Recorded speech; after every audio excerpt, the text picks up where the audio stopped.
Votre mère a la tête fracassée, elle est terminée à la baïonnette. Vous voyez votre mère se faire enfoncer dans la poitrine d'une baïonnette.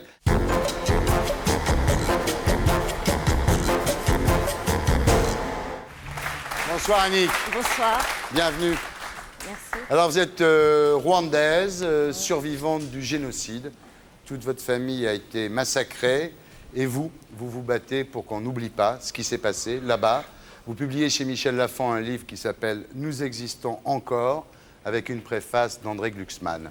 Alors Glucksmann dit dans sa préface « L'idée de l'homme s'est à nouveau fracassée dans les abattoirs du Rwanda. Comment écrire, penser, aimer après Auschwitz? On pourrait dire comment penser, écrire, aimer après le Rwanda, car c'est un génocide comme celui qui a eu lieu au Cambodge ou celui qui a eu lieu en Allemagne pendant la Deuxième Guerre mondiale. » Alors, génocide parce que les Tutsis ont été éliminés pour la simple raison qu'ils étaient Tutsis.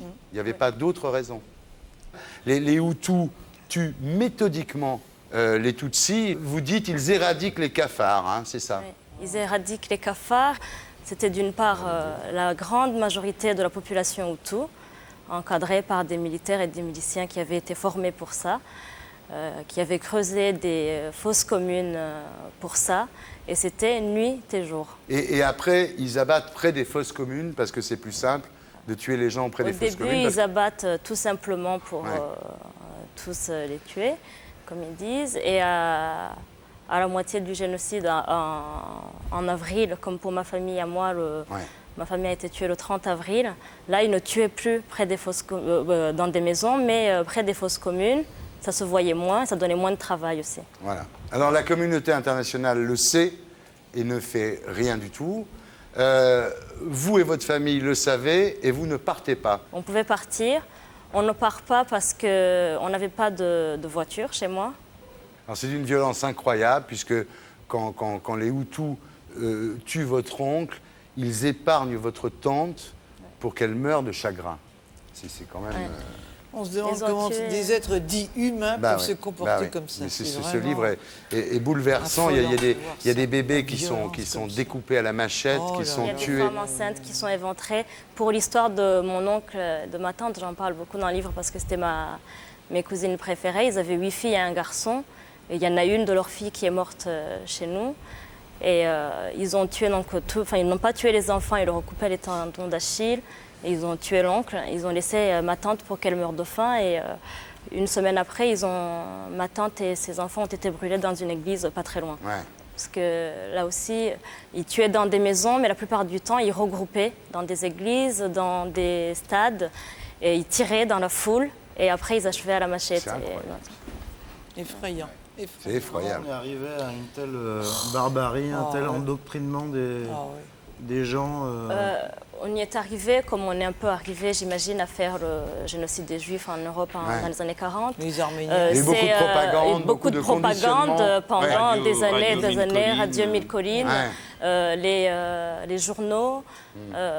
C'est la propagande. On était des cafards depuis toujours. Incroyable ce qui s'est passé avec, y compris les casques bleus de l'ONU, qui sont restés complètement impuissants et personne n'a bougé. Ils sont restés impuissants parce qu'on a retiré, la Belgique a retiré, c'était la plus grosse équipe. Et il y a eu 10 casques bleus qui ont été tués dès les premiers jours avec le Premier ministre. Et la Belgique a décidé de retirer ces hommes. Et il ne restait plus que 500 et quelques hommes de l'ONU. Ouais. Mais pour cela, moi, je ne dis rien parce qu'ils ont quand même essayé de faire ce qu'ils ont pu avec le peu de moyens qu'ils avaient. Par contre, s'ils avaient vraiment voulu arrêter le génocide, c'était vraiment très très simple parce qu'il fallait ne serait-ce que monopoliser la radio des Mille Collines ou interdire le gouvernement intérimaire. Enfin, il y avait le moyen d'arrêter. Moi, je ne pensais pas, quand je suis arrivée en France, c'est la première fois où j'ai vu les images du génocide. Je n'aurais jamais cru que la terre entière était au courant à ce point-là.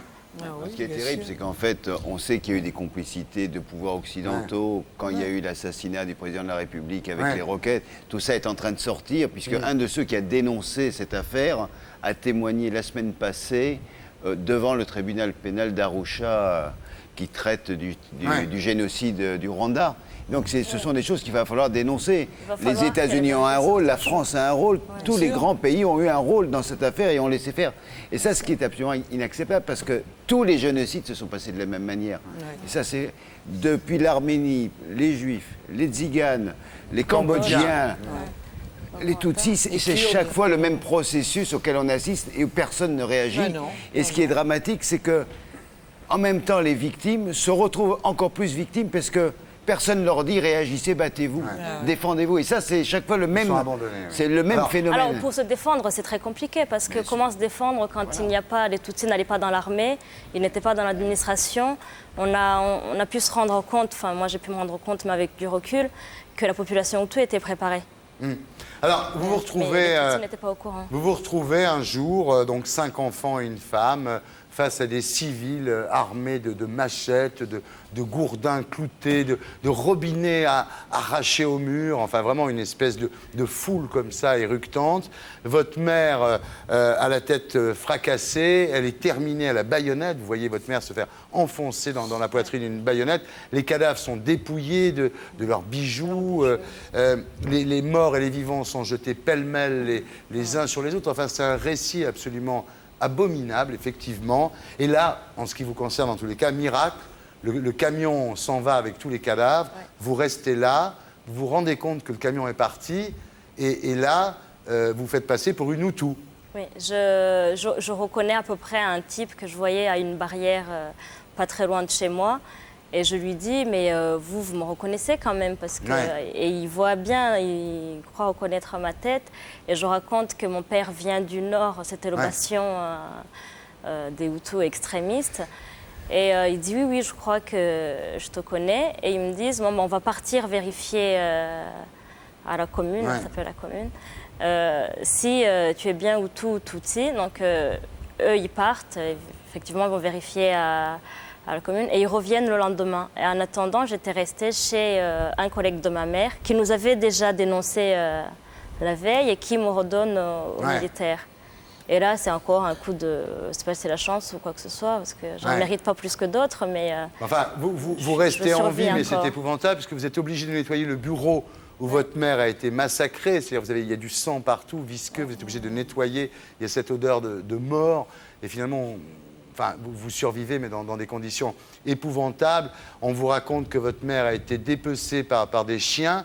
Ça, je l'ai su après, oui. Par la femme de ce collègue de ma mère qui, elle, se baladait parce que la vie pour les Hutus, elle continuait normalement. Ils allaient au marché, ils allaient se rendre visite. Et une fois, elle est revenue, elle m'a dit, mais ta mère, elle est en train de se faire manger par des chiens. Je pense qu'elle, ce qu'elle voulait, c'était que moi, je me mette en danger toute seule. Parce que la deuxième fois, j'ai été sauvée par un militaire. Et ils étaient trop lâches pour me faire tuer eux-mêmes, parce qu'ils avaient peur que le militaire demande des comptes un jour.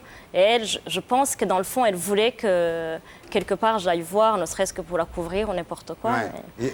Il y a une scène qui est... Enfin, on s'arrêtera là. Un jour, c'est Victor qui vous parle à travers une porte. Donc vous avez le contact avec ce type qui est ami, qui vous parle, et pendant qu'il vous parle, vous entendez qu'en fait, il est dépecé. Il est dépecé pendant qu'il lui parle, et à un moment, vous entendez une espèce de cri épouvantable, un hurlement de la mort, et vous comprenez que ce Victor est en train d'être dépecé de l'autre côté. Oui, en fait, Victor est venu se cacher dans l'école, il n'est pas venu dans notre famille pour ne pas nous mettre en danger. Et 3 jours après la mort de ma mère, il vient demander de l'aide à son collègue parce que lui aussi travaillait à l'école. Et le mec chez qui j'étais, il est passé derrière la maison pour appeler les veilleurs de nuit qui sont venus tuer Victor. Là encore, le couple de collègues de ma mère, ils m'ont sorti à côté de ceux qui tuaient Victor. Je pense pour que aussi là je me fasse tuer, mais je ne me suis pas fait tuer. Ça a duré pas une éternité, mais ça a duré longtemps. Et après, il s'est mis à hurler, ils l'ont enterré, pas totalement mort encore. Il est mort dans la matinée. Donc c'est un livre qu'il faut lire, parce qu'effectivement, sur la barbarie humaine, c'est pratiquement indépassable. 1 million de victimes en 100 jours. 1 million de victimes en 100 jours. Hein. Sans compter les gens qui sont traumatisés, handicapés, contaminés par le sida lors de viols, évidemment. Et ceux qui meurent encore aujourd'hui, parce que les rescapés aujourd'hui se font tuer pour ne pas témoigner pendant les procès. Et il y en a encore énormément qui se font encore tuer aujourd'hui. Il n'y a pas une cour internationale qui va juger ces gens? Il y a une cour internationale qui est là depuis la fin du génocide, depuis 1995, qui ferme en 2008, qui a jugé à peu près 60 personnes. Et les derniers chiffres qui ont été donnés par le gouvernement rwandais, c'est un peu plus de 500 000 tueurs, mais tueurs directs. Oui. Ce qui est terrible devant ce tribunal pénal à Arusha, c'est que c'est de ce système anglo-saxon. Tout le monde doit aller faire les preuves. Chacun va chercher les preuves de la culpabilité ou de l'innocence des personnes. Donc ça prend un temps absolument invraisemblable. Et les avocats qui sont là commis d'office se retrouvent avec un boulot absolument invraisemblable. C'est un système de fou. Mais malgré tout, c'est quand même un vrai progrès parce que c'est le tribunal pénal international. Mais sur ça, par exemple, dernièrement, il y a le ministre des Transports. Alors, je vous disais que nos familles, quand elles se sont fait tuer, elles étaient transportées par des camions des travaux publics, le ministre des Transports et le préfet d'une ville, Cyangugu, qui ont été libérés pour vice de forme, quelque chose comme ça. Voilà. C'est-à-dire qu'en fait, la plupart sont passés à travers les mailles du filet. Alors vous, la chance que vous avez, c'est de survivre, évidemment.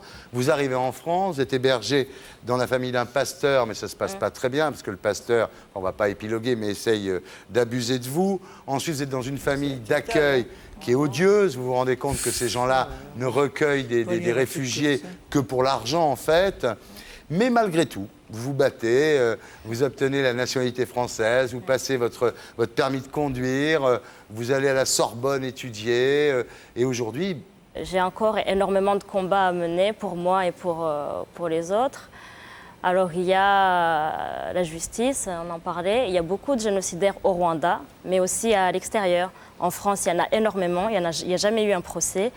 Il y a une association qui s'appelle le collectif des parties civiles pour le Rwanda qui essaie d'obtenir des procès, ou ne serait-ce qu'un juge permanent pour s'occuper de ces dossiers-là, ça ne marche pas.